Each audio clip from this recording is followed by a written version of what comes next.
નમસ્કાર મિત્રો, સ્વાગત છે તમારું મારી યુટ્યુબ ચેનલ ધ્યાન એન્ટરપ્રાઇઝમાં.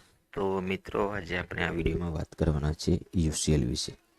યુસીએલ જે સીએસસી દ્વારા પ્રોવાઈડ કરવામાં આવતી આધારની સર્વિસ છે, જેમાં તમે આધારનું કામ કરી શકો છો. તેને સીએસસી દ્વારા યુસીએલ તરીકે ઓળખવામાં આવે છે અને સીએસસી દ્વારા આપણને આ સર્વિસ પ્રોવાઈડ કરવામાં આવે છે. તો આ સર્વિસ તમે કઈ રીતે મેળવી શકો, એમાં કયા કયા ડોક્યુમેન્ટ્સ જોઈએ છે, તમારી પાસે કેવી સિસ્ટમ હોવી જોઈએ એના પર કામ કરવા માટે, અને કેટલો સમય લાગે, એ સંપૂર્ણ અને સચોટ માહિતી આપણે આજે આ વિડીયો દ્વારા તમને જણાવીશું. તો આપણે આજે આ વિડીયોમાં જે યુસીએલ વિશે સંપૂર્ણ માહિતી આપું એ ધ્યાનથી જોજો, અને એ જ રીતે જો તમારે પણ યુસીએલ જોઈતું હોય તો એ જ રીતે સ્ટેપ બાય સ્ટેપ બધું ફોલોઅપ કરજો, અને એ જ રીતે તમે ડોક્યુમેન્ટ સબમિટ કરીને જો એપ્લાય કરશો તો 100% તમને યુસીએલ મળી જશે. તો ચાલો આપણે આજે જોઈએ આ વિડીયોમાં કે કઈ રીતે યુસીએલની પ્રોસેસ કરી શકાય. મિત્રો, સૌપ્રથમ તો તમે જો મારી ચેનલ ધ્યાન એન્ટરપ્રાઇઝને સબસ્ક્રાઈબ ના કરી હોય તો પ્લીઝ પહેલાં તો ચેનલને સબસ્ક્રાઈબ કરી લો, કે જેથી કરીને આવી અવનવી માહિતી તમને મળતી રહે. અને તમે આ વિડીયોને જેમ બને વધુમાં વધુ શેર કરજો, તો આપણે જે વીલી ભાઈઓ જેને યુસીએલ લેવું છે અને એમની પાસે સચોટ માહિતી નથી, તો એ માહિતીનું માર્ગદર્શન આ વિડીયો દ્વારા મળી રહે. તો ચાલો આપણે શરૂ કરીએ. મિત્રો, યુસીએલ લેવા માટે સૌપ્રથમ તો આપણી પાસે એક સીએસસી આઈડી હોવું જોઈએ. પછી યુસીએલ લેવા માટે આપણી પાસે એક સીએસસી આઈડી હોવું ફરજિયાત છે. જેની પાસે જે લોકો પાસે સીએસસી આઈડી નથી, એ લોકોને સીએસસી આઈડી લેવું હોય તો એના માટે પણ આપણે આ વિડીયોમાં માહિતી આપીશું કે સીએસસી આઈડી એપ્લાય કરવા માટે સૌપ્રથમ તેમની પાસે ટીએસસી ટેકનું સર્ટિફિકેટ હોવું જરૂરી છે. જો એમની પાસે ટેકનું સર્ટિફિકેટ નથી તો આ લિંકના માધ્યમથી એ લોકો ટેકના સર્ટિફિકેટ માટે એપ્લાય કરી શકે છે. CSCentrepreneur.in વાળી વેબસાઇટમાં જઈ અને તમે અહીંયાથી રજિસ્ટર કરી અને તમે ટેકનું સર્ટિફિકેટ મેળવી શકો છો. ટેકનું સર્ટિફિકેટ મળી ગયા બાદ મિત્રો, તમારે સીએસસી માટે એપ્લાય કરવાનું છે. તો સીએસસી માટે એપ્લાય કરવા માટે પણ લિંક આપેલી છે. તો આ cscregister.cccloud.in આ લિંક દ્વારા તમે એપ્લાય કરી શકો છો. આ એપ્લાય કરવા માટે કમસે કમ જો તમારી પાસે સીએસસી આઈડી નથી ને એપ્લાય કરો છો, કમસે કમ તમારી પાસે 15 થી 30 દિવસની પ્રોસેસ હોય છે, જેમાં કોઈ પણ પ્રકારનો ચાર્જ તમારે આપવાનો હોતો નથી. Free of cost CSC ID approve થઈ જશે જો તમારા ડોક્યુમેન્ટ પરફેક્ટ અને કમ્પ્લીટ હશે તો. આ રીતે તમે સીએસસી આઈડી માટે એપ્લાય કરી શકો છો, જેમાં ફક્ત તમારે ટેકની એક્ઝામ માટે જ નોર્મલ ફી ચૂકવવાની હોય છે. બાકી સીએસસી આઈડી રજિસ્ટ્રેશન માટે કે સીએસસી આઈડી એપ્લાય કરવા માટે તમારે કોઈ પણ જાતની ફીસ ચૂકવવાની આવતી નથી. જે વાતનું ખાસ મિત્રો તમે ધ્યાન રાખજો. હવે માની લો કે તમે સીએસસી આઈડી લઈ લીધું, અને જે લોકો પાસે સીએસસી આઈડી છે એ લોકોને પ્રોસેસ કરવા માટે સૌપ્રથમ તો એમની પાસે સીએસસી દ્વારા આપવામાં આવેલ કોઈ પણ બેંકનો બીસી પોઈન્ટ હોવો ફરજિયાત છે. જે લોકો પાસે બીસી પોઈન્ટ હશે તે જ લોકો આ યુસીએલ માટે સીએસસી દ્વારા પ્રોસેસ કરી શકશે. જો તમારી પાસે બીસી પોઈન્ટ નથી તો તમે તમારા ડિસ્ટ્રિક્ટ મેનેજરનો સંપર્ક કરી આસાનીથી તમને કોઈપણ બેંકનું બીસી પોઈન્ટ પ્રોવાઈડ કરી દેવામાં આવશે.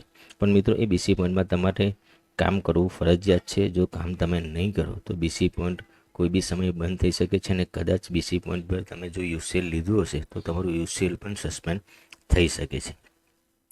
તમારી પાસે બીસી પોઈન્ટ અને સીએસસી આઈડી બંને છે તો પાછું તમારી પાસે આધારનું સર્ટિફિકેટ હોવું ફરજિયાત છે. એનએસસીઆઈટીનું સર્ટિફિકેટ જે જરૂરી છે ડોક્યુમેન્ટમાં, એ તમારી પાસે હોવું જરૂરી છે. જો તમારી પાસે આધારનું સર્ટિફિકેટ નથી તો આ લિંકના માધ્યમથી એનએસસીઆઈટીના માધ્યમથી તમે અહીંયાથી તમારું સર્ટિફિકેટ એપ્લાય કરી શકો છો એક્ઝામ આપીને. તો આના માટે તમારે એક એક્ઝામ આપવાની હોય છે. એ એક્ઝામ આપી અને તમે સર્ટિફિકેટ પ્રાપ્ત કરી શકો છો. એક્ઝામ માટે 500 રૂપિયાની અંદર ફી રાખવામાં આવેલી છે, અને તમારી આજુબાજુનું જે નજીકનું સેન્ટર તમને યોગ્ય લાગે એ ચૂઝ કરી એક્ઝામની ડેટ પસંદ કરી અને તમારે એક્ઝામ આપવાની હોય છે. આ સર્ટિફિકેટ માટે ઓછામાં ઓછું તમારે 12 પાસ હોવું તો જરૂરી જ છે. અને જો તમે 12 પાસ નથી, 10 પાસ છો, અને 10 પાસ પછી કોઈ પણ ડિપ્લોમા કે કોઈ પણ ડિગ્રીનો તમે 2 વર્ષનો કોર્સ કર્યો હોય તો તમે આ એક્ઝામ માટે એપ્લાય કરી શકશો. તે સિવાય તમારાથી આ એક્ઝામ માટે એપ્લાય થશે નહીં. ઓનલાઈન એપ્લિકેશનને ફી તમારે ઓનલાઈન જ ભરવાની છે અને એના સિવાય કોઈ અધર ચાર્જ છે નહીં. તમે જ્યારે એપ્લાય કરશો ત્યારે તમારી પાસે એક ઓથોરાઇઝેશન લેટર માગશે. ઓથોરાઇઝેશન લેટર એના માટે માગશે કે તમે કઈ એજન્સી દ્વારા CSCનું કામ કરવા માગો છો. તો આ ટાઈપના અહીંયાથી તમે ઓથોરાઇઝેશન લેટર અહીંયાથી તમે ડાઉનલોડ કરી અને પ્રિન્ટ કરી બતાવી દઉં તમને ઓથોરાઇઝેશન લેટરનું ફોર્મેટ કઈ ટાઈપનું છે. આ રીતનું ઓથોરાઇઝેશન લેટર છે. આ લિંકના માધ્યમથી તમે તેને પ્રિન્ટ કરી લેજો અને આ જે ડિટેલ્સ ભરવાની છે ઓથોરાઇઝેશન લેટરની તો એક સેમ્પલ તમને અહીંયા આપેલું જ છે કે અહીંયા તમારું નામ આવશે, તમારા ફાધર હસબન્ડનું નામ આવશે, આધાર કાર્ડના 4 લાસ્ટ ડિજિટ આવશે અને આપણે CSCમાંથી એપ્લાય કરીએ છીએ એટલે એનો રજિસ્ટ્રેશન નેમ અને CSCનો કોડ 221 છે અને EAનો કોડ છે 2906. અહીંયા રિસ્પેક્ટિવ આરોમાં નામમાં મુંબઈ આરો આવશે.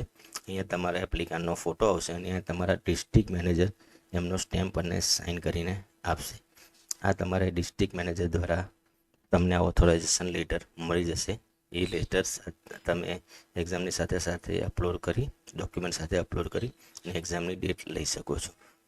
જે આધારની એક્ઝામ છે એમાં પૂછવામાં આવતા પ્રશ્નો કયા આવશે, શું છે શું નહીં, એના માટે એક PDF આપવામાં આવી છે. જે PDF તમે ડાઉનલોડ કરી અને અહીંયાથી તમે પરીક્ષાની તૈયારી કરી શકો છો. માની લો કે તમે એક્ઝામ આપી અને તમે ફેલ થઈ ગયા તો તમે રી એક્ઝામ પણ આપી શકો છો ફરી સેમ પ્રોસેસમાં. સેમ પ્રોસેસ ફરી રી એક્ઝામ માટે ફીસ પહેલાં કરતાં કંઈક ઓછી હોય છે અને તમે એક કરતાં વધારે વાર પણ એક્ઝામ આપી શકો છો.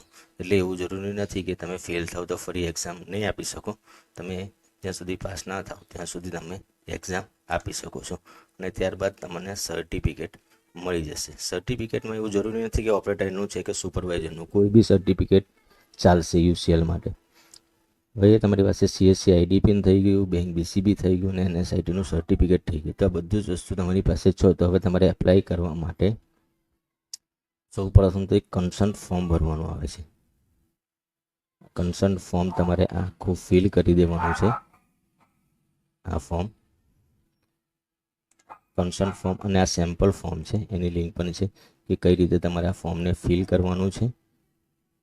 આ જે PDF છે મિત્રો આખી હું તમને ડિસ્ક્રિપ્શન બોક્સમાં આપી દઈશ. ત્યાંથી તમે આ PDF ડાઉનલોડ કરી અને બધા ફોર્મ અને બધી માહિતી તમે PDFમાં જે આપેલી છે એ જાણી શકો. આ રીતનું આખું કન્સન્ટ ફોર્મ તમારે ભરી ધ્યાનથી ભરી અને તમારે આ ગાંધીનગર ઓફિસના સરનામા પર મોકલી આપવાનું છે. તમે તમારા ડિસ્ટ્રિક્ટ મેનેજરને પણ મોકલી શકો છો, એ પણ આગળ ફોરવર્ડ કરી દેશે. જો તમે ચાહો તો તમે ડાયરેક્ટ આ સરનામે મોકલી શકો છો. પ્રોસેસમાં આ પ્રોસેસ ફોર્મ મોકલ્યા બાદ ઓછામાં ઓછા 15 થી 30 દિવસનો સમય લાગશે.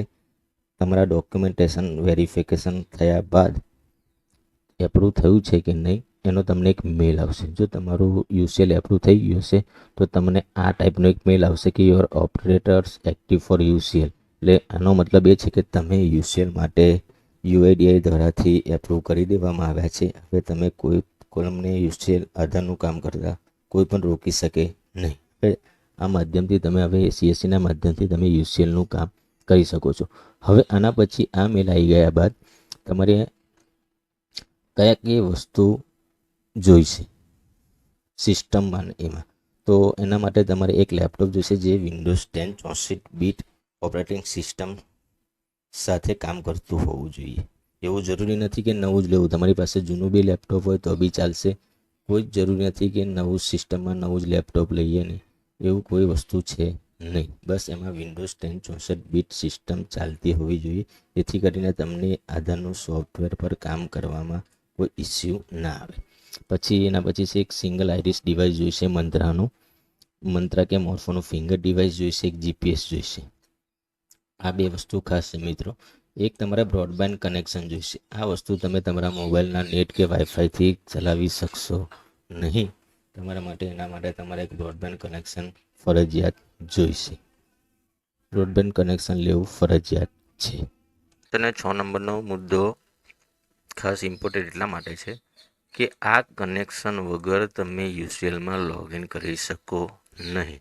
જેનું જે આ સ્ટેટિક આઈપી જે છે એ સ્ટેટિક આઈપી એટલે એક પર્ટિક્યુલર આઈપી એડ્રેસ જે આપણા બ્રોડબેન્ડ કનેક્શન પ્રોવાઈડર દ્વારા આપણને પ્રોવાઈડ કરવામાં આવે છે.